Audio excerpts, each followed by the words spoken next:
This is the first in a small series of videos where I'm going to be looking at some questions from old maths challenges, which is why I've given it the title Challenging Mathematics. And you'll notice on the screen that I've selected the BMO, the British Maths Olympiad from 1996. That's almost 25 years ago, quite scarily for me. And the question that I'm looking at today is on the screen, and it looks like quite a big block of text and quite difficult to understand. One of the reasons I want to do this series of videos is to give people a bit of an instruction into how to read maths challenge questions, how to think about them, how to start tackling them, and what skills are really going to be useful for people who want to approach these. Before we get into that, let's just have a bit more information about the BMO. I suggest you pause this and have a read of this if you want to. The key essential information is that this is a challenge paper. It is not something that the average person is supposed to get 100% on. It's not something like an A-level paper where 80% would be a really good score that would get you an A. It's aimed at people who have already succeeded in previous maths challenges, in particular something called the Senior Maths Challenge, which is run every year and which thousands of people in the UK do. If you do incredibly well on that, sort of come in the top 10%, you get invited to take part in this BMO, the British Maths Olympiad. If you do really well on this, there is a second round that's even harder, and the very best people in that get selected as part of the team for the International Maths Olympiad. In this paper, there are 5 questions. In more recent years, there are 6. It's 3.5 hours long. And a few years ago, they released some data about the score distributions, 2004. And in that year, the most common mark, the modal mark, was 3 out of 50. Now, each question is marked out of 10. So the most common response on this got less than half marks on one question. So this is not something that you should feel stupid at all if you can't do. But what I'm hoping we can see by the end of this video is that this is not something that is just odd and obscenely difficult. This is something we can sit down and tackle without too much stress. The first barrier might actually be to understand exactly what it's asking to do in the first place. It's presenting something in terms of a pair of positive integers. And there is a lot of mathematical language which challenges like this just assume that you're happy with. Integers being the first case. I remember when I introduced this to GCSE students, and it really just means whole numbers. So we've been given 2 4-digit positive whole numbers. And we're supposed to notice several things about it. We're supposed to notice that they're squares. We're supposed to notice that of their 4 digits, 2 of them are equal and 2 of them are different. And the ones that are different only differ by 1. So it went from 2500 up to 3600. It was different in the first 2 places, but not different in the other 2. We've got to find all pairs of 4-digit positive integers that have these properties. And when I look at this, there are several things that jump out. First of all, we're looking at the difference of 2 numbers. There are loads and loads of numbers that differ by 1,100, but we're also told these are square.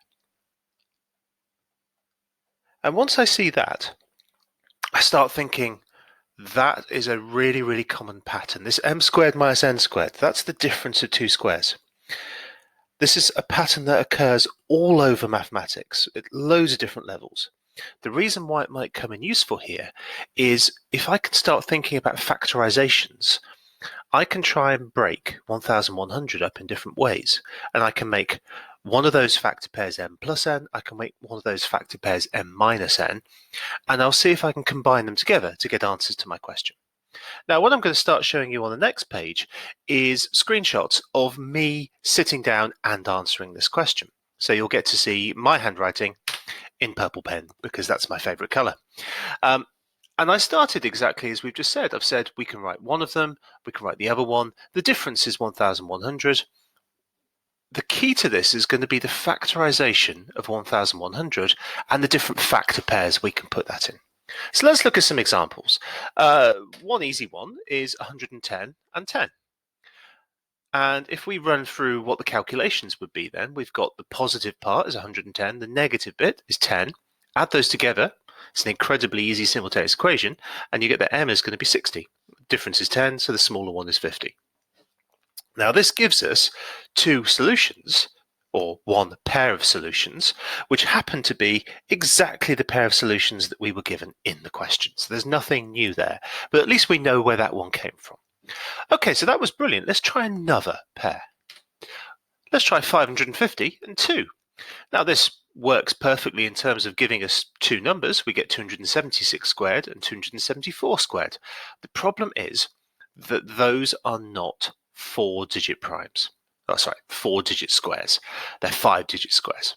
They do have this property of differing by 1100, which is great, but they're too big. So we're going to have to start constraining the size of the positive and negative parts of our factor pairs. These are too large.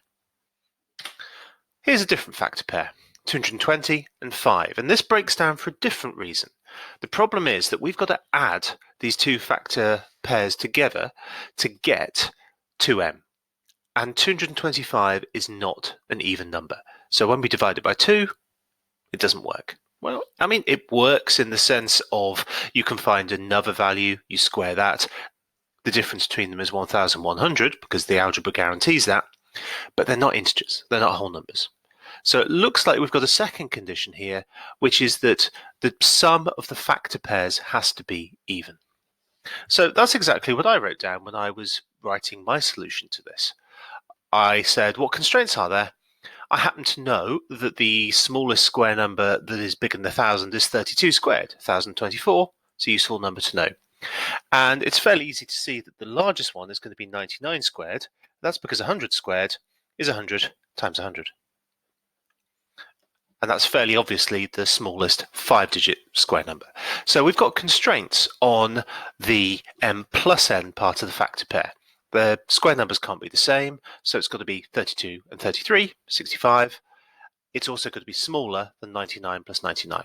So for all of the stuff we're looking for, there's no point looking at a factor pair where the bigger number isn't between 65 and 198. And the second thing is what I was talking about with the third example I gave you. We need the sum of the factor pairs to be even. Right. So what are we factorizing? Well, we need two of the digits to be the same, two of the digits to be different.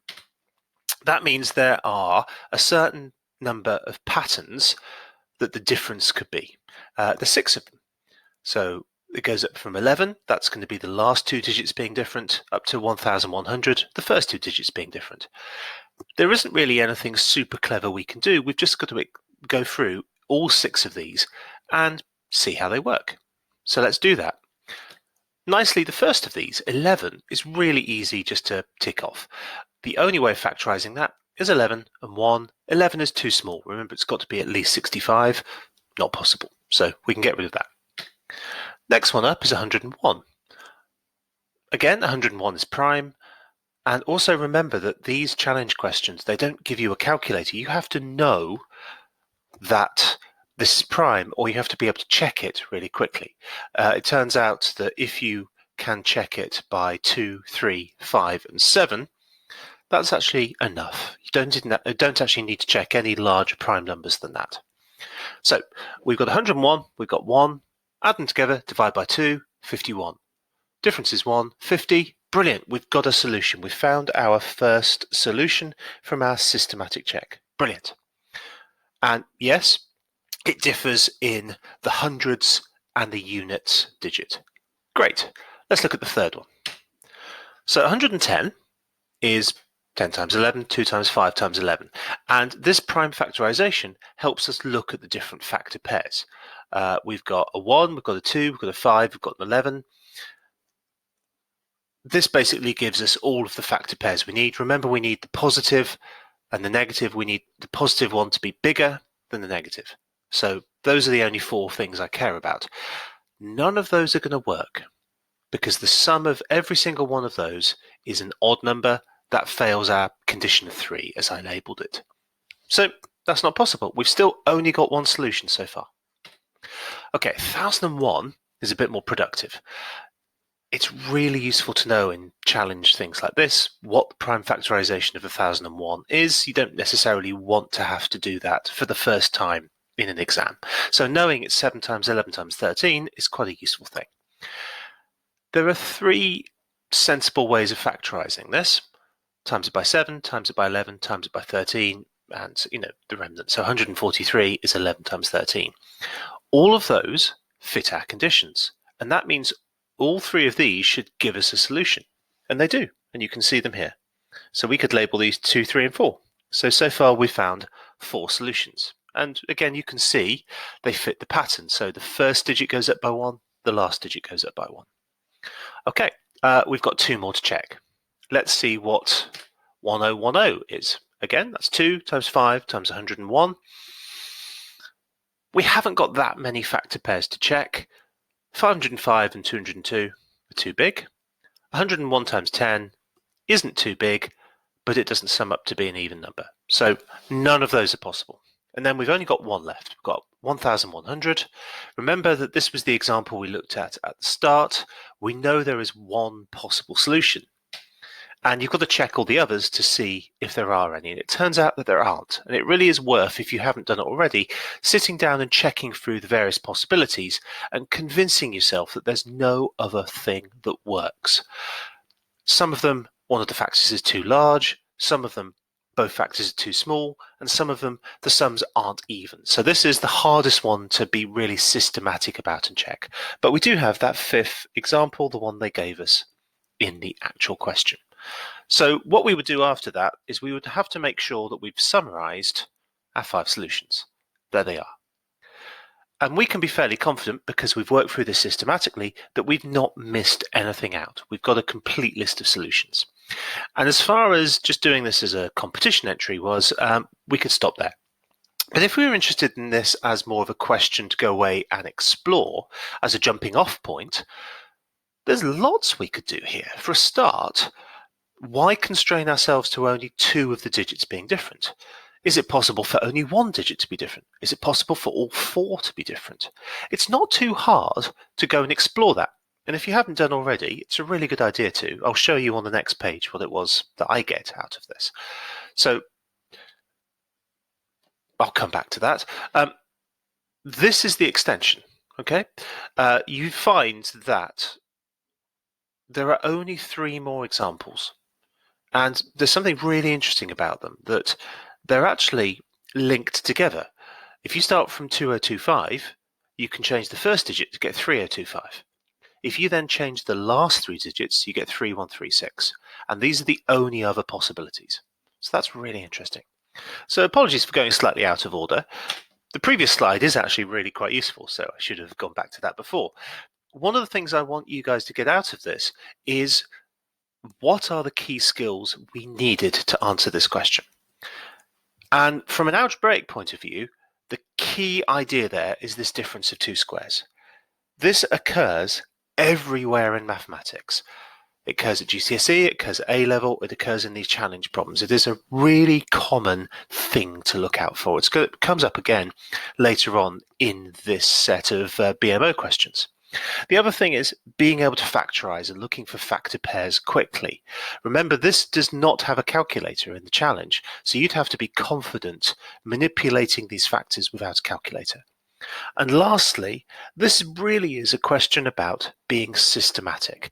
You have to be able to convince yourself, and then convince someone who's marking this, that you have found every possibility. Obviously, if you were going to write this as a computer program, it'd be incredibly easy just to sit down and check every possible square, every possible number. But what we've seen here is it's possible to do it without a calculator, without checking every single number, because you can just exclude those and just look at a tiny little subset. So that's it for this first question. Thank you very much for watching. We're going to be running through the other questions on this paper. If you're interested in this and you want to look at other BMO papers, you can get a whole bank of questions all the way from 1973 onwards from the UK Maths Trust website, and I really do recommend you go and check it out. It's a great resource. Thank you very much.